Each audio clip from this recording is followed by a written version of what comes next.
বাচ্চা এক পায়ে সমস্যা ছিল, কতদিন থেকে প্লাস্টার করছে? হ্যাঁ, 5 মাস। কয়টা করছিল? 6টা। 6টা প্লাস্টার করা হয়েছিল। দেখি তারা করেন তো।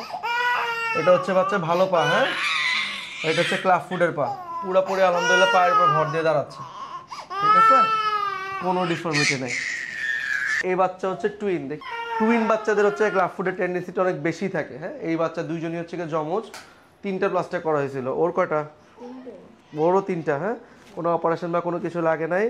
3টা প্লাস্টার আলহামদুলিল্লাহ ফুললি কারেক্টেড, হ্যাঁ, কোনো ডিফর্মিটি নেই। কতটা বাঁকা ছিল পা? অনেকটা বাঁকা ছিল, হ্যাঁ, পায়ে ভর দিয়ে দাঁড়াইতো না, এখন আলহামদুলিল্লাহ তো পায়ে ভর দিয়ে দাঁড়ায়। এখন পায়ে ভর দিয়ে দাঁড়াইতেছে। আর হচ্ছে গিয়ে কোনো অপারেশন বা কোনো কিছু লাগে নেই, মাত্র 3টা প্লাস্টারে হয়ে গেছে। এই দুইজনই হচ্ছে গিয়ে টুইন বাচ্চা, ক্লাব ফুডের সমস্যা ছিল, এই যে পায়ে ভর দিয়ে দাঁড়াইতেছে। হ্যাঁ, দুইজনই যমজ বাচ্চা, দুইজনেরই তো 4 পায়ে, 4 পায়ে সমস্যা ছিল।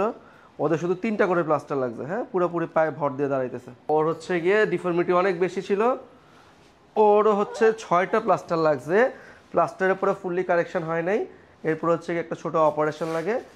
ডান পায়ে সমস্যা ছিল। হ্যাঁ, এটা হচ্ছে গিয়ে ভালো পা, আর এটা হচ্ছে গিয়ে খারাপ পা, ঠিক আছে।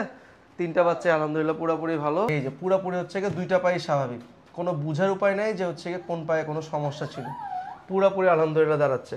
আর যেটা ইনফরমেশন আরেকটা, সেটা হচ্ছে সব বাচ্চারই অপারেশন লাগে না, সব বাচ্চারই 5টা 6টা প্লাস্টার লাগে না। কিছুটা ডিফর্মিটি কম থাকলে কম প্লাস্টার দিয়েও হয়। যেমন এই 2 যমজ বাচ্চার ক্ষেত্রে জাস্ট 3টা প্লাস্টারই আলহামদুলিল্লাহ ফুললি কারেকশন হয়ে চলে আসছে। এখন জাস্ট রেগুলার জুতা পরতেছে, ব্যায়াম করতেছে, আর হচ্ছে গিয়ে রেগুলার ফলো আপ, আর কোনো কিছুই না। সো ক্লাব ফুটের বাচ্চা আর্লি ট্রিটমেন্ট, প্রপার ট্রিটমেন্ট করার মাধ্যমে কিন্তু পুরোপুরি ক্লাব ফুট মানে নিরাময় সম্ভব। আর এখন হচ্ছে টোটালি গার্জিয়ানের দায়িত্ব রেগুলার জুতা পরানো আর ব্যায়াম করানো।